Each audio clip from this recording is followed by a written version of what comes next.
दोस्तों, आप मेरे सामने जो फोर्ट देख रहे हैं, ये है राजस्थान के जयपुर में बना हुआ जयगढ़ फोर्ट। इस फोर्ट का मैं आपको बहुत ही दूर से एक विजिबल सीन इसका लिया है हमने, जो कि आमेर के जयगढ़ के जो आप एंट्रेंस करते हैं, आमेरगढ़ देखने आते हैं, तब आप जयपुर के जो एंट्रेंस का जो गेट है, मैं आपको बताता हूँ। इसका ये रास्ता यहाँ से आता है, यहाँ से हमने इसको वीडियो को शूट किया। और सबसे बड़ी बात थी कि जयगढ़ के इस फोर्ट के ऊपर विश्व की सबसे बड़ी तोप जो सिर्फ एक बार चलाई गई थी, इसको यूज़ किया गया था, उसका नाम जय बाण तोप है। और जय बाण इसलिए कहते हैं कि जय सिंह जी ने इसको उस तोप का निर्माण करवाया था। जब वो अफ़गानिस्तान जीत के आए थे तो उनके पास वो ये तकनीक साथ लेके आए थे, और फिर उन्होंने जब इस तोप को निर्माण किया गया तो ये तोप विश्व की सबसे बड़ी तोप इसी किले से चलाई गई थी। आज भी इस किले के ऊपर जब भी आप जाएंगे, आपको ये तोप वहाँ पे आज भी रखी हुई है।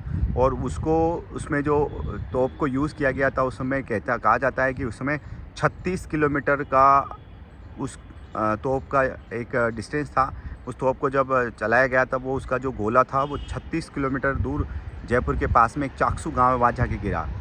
इस समय जब यहाँ से इस तोप को छोड़ा गया था, तो आप सोचिए कि इस जंगल में आज भी ये इतना जंगल है। आज 2024 में भी ऐसा जंगल है, तो सोचिए आज से 500 साल उस टाइम जो वक्त रहा था, उस समय भी बहुत ज़बरदस्त जंगल था। और उस समय जब छोड़ा गया था तो हाथी के द्वारा ही उस गोले को उठाया जा सकता था। इंसानों के उठाने की ताकत उस टाइम भी उस गोले में नहीं थी। इतना भयंकर शोर था उस तोप का कि आसपास में कई लोगों की डेथ हो गई। कई माएँ जो अब गर्भवती थी, उनके बच्चे गिर गए, ऐसा कहा जाता है।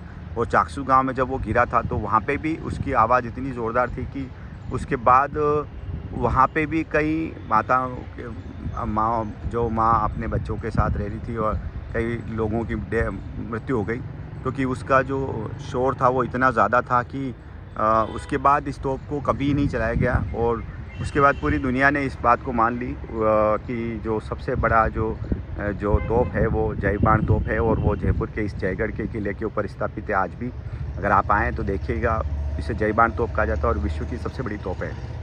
जय हिंद, जय भारत।